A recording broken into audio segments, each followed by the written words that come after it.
أظن عنوان الفيديو واضح، مش محتاج مقدمة. She didn't have to cut me off. Think I like it never happened, but now we were nothing.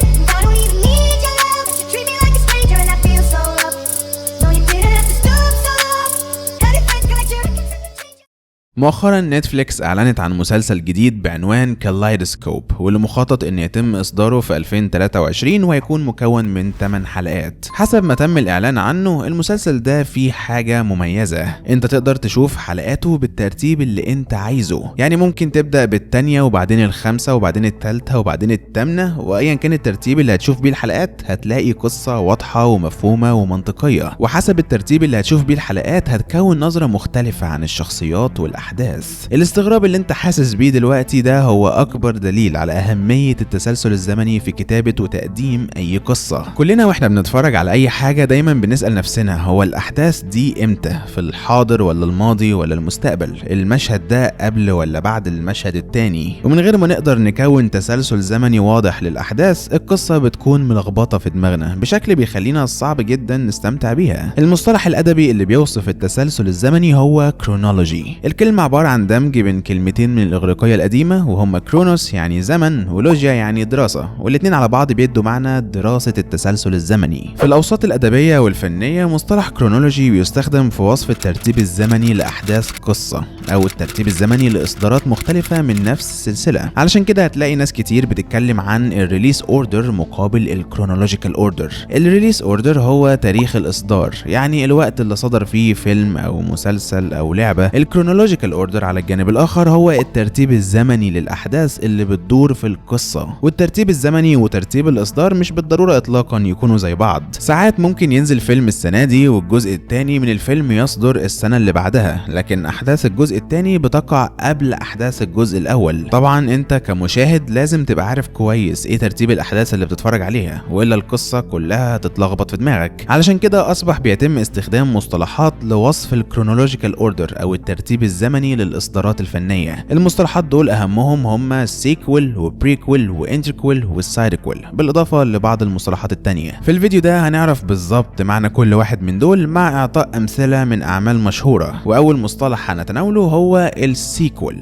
كلمة سيكوال معناها تكملة، وده لأنها بتوصف أي عمل بيكمل أحداث العمل السابق، وأحداثه بتقع بعد أحداث الجزء السابق. ده هو طبعا النوع الأكثر شيوعا وسط الإصدارات الجديدة من أي سلسلة، حيث إنه الأبسط والأسهل في الاستيعاب. غير كده معظم الناس دايما بيبقوا مهتمين يعرفوا ايه اللي هيحصل بعد كده وازاي القصة هتكمل. مثال واضح للسيكوال هو فيلم A Quiet Place Part 2، واللي يبقى السيكوال لفيلم A Quiet Place، وده لأن أحداثه بتقع بعد أحداث فيلم A Quiet Place وبتبني فوقيها. الفيلم الجديد Avatar The Way of Water هو مثال آخر، وده لأنه سيكوال لفيلم افاتار. السيكوال زي ما شفتوا هو مفهوم بسيط، لكن بسبب وجود أنواع أخرى من الإصدارات تم ابتكار مصطلحات جديدة كلهم عبارة عن تعديل على كلمة سيكوال. أولهم هو مصطلح بريكوال، وإضافة بري دي معناها قبل. يبقى من الاسم كده نفهم إن البريكوال هو أي إصدار جديد أحداثه بتقع قبل أحداث الإصدار السابق. النوع ده برضو شائع في كتير من الأوساط، حيث إنه بيساعد بشدة في إعطاء عمق أكبر للقصص عن طريق إمداد المشاهد بتفاصيل جديدة بتديله نظرة مختلفة للشخصيات ودوافعها، أو بتوضح الأحداث اللي أدت للأحداث اللي بتظهر في العمل الأصلي. في مثلا فيلم جديد اسمه Orphan First Kill، وده أحداثه بتحصل قبل أحداث فيلم Orphan اللي نزل زمان، وبيورينا أصل وتاريخ الشخصية الشريرة اللي فيه. مسلسل House of the Dragon هو بريكويل لمسلسل Game of Thrones، لأنه صدر بعده لكن أحداثه بتقع سنين قبل أحداث Game of Thrones. بكده احنا شفنا أبسط نوعين، السيكوال واللي أحداثه بتدور بعد العمل الأصلي، والبريكوال اللي أحداثه بتدور قبل العمل الأصلي. ده يودينا بقى لمصطلح اسمه انتركوال،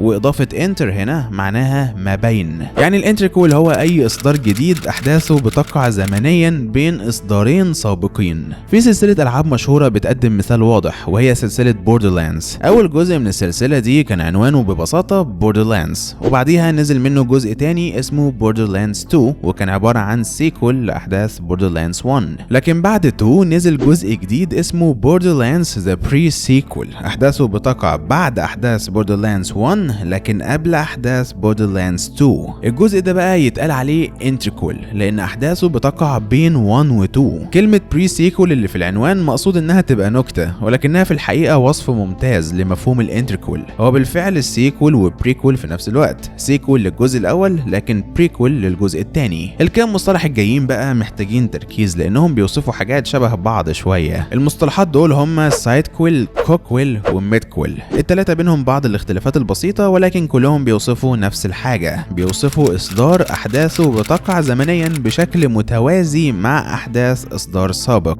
خلينا نتناول كل واحد منهم على حدة علشان نفهم الفروقات البسيطة اللي بينهم. اول حاجة السايدكول، واضافة سايد معناها بجانب، ودي بتوصف اصدار احداثه بتقع زمنيا في نفس وقت اصدار سابق ولكنه بيتناول شخصيات اخرى في مكان اخر. هم في نفس العالم الخيالي ولكن ليهم قصة منفصلة بظروف مختلفة. مثال شهير للنوع ده هو مسلسل Fear the Walking Dead. المسلسل ده احداثه بتقع في نفس العالم اللي بتقع فيه احداث مسلسل The Walking Dead وبيغطي نفس الفترة الزمنية، ولكن بدل ما يركز على الجروب بتاع ريك جرايمز بيركز على جروب تاني خالص وشخصيات تانية وبيستكشف تجاربهم هم في نفس العالم المليان زومبيز. عشان كده المصطلح ده بيختلف عن مصطلح كوكويل، واضافة كو هنا معناها بالاشتراك مع، وده مصطلح بيوصف اصدار احداثه بتقع زمنيا في نفس وقت اصدار سابق وبتركز على نفس الشخصيات والظروف والمكان اللي العمل السابق بيتناوله برضه، ولكنه بيستكشف بعض المشاهد والاحداث اللي ما ظهرتش في العمل الاصلي. مثال مشهور على النوع ده هو فيلم The Lion King 1.5 او The Lion King 3،